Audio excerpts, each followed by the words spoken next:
I think the key to this is accountability. And I think when nobody's perfect, we've all grown up in a social world, but change is possible. Better is always possible. And lots of people have looked at, attitudes in their own lives or practices in their own families and said, like, I'm not going to do that.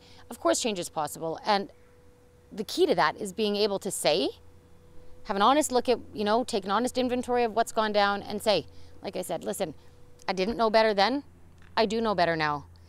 And I will be better going forward. I take full responsibility for my behavior, for my actions.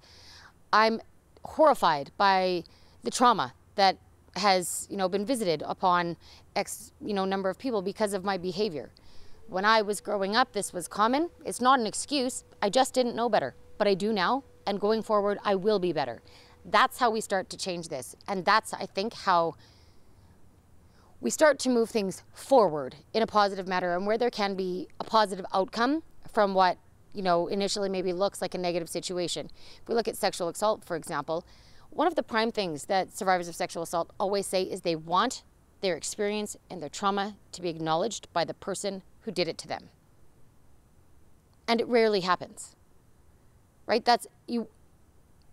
All victims, I think, are survivors of any kind of trauma.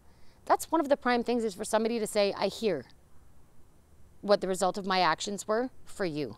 I see your trauma, and I'm sorry. I don't want to live in a world where redemption isn't possible and where we don't have space for people to learn to be better once they know.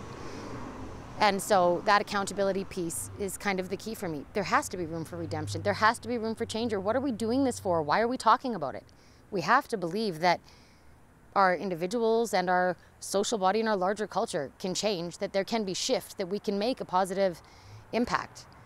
And part of that is this idea that you pursue redemption by the actions you take. And at the heart of that is being accountable.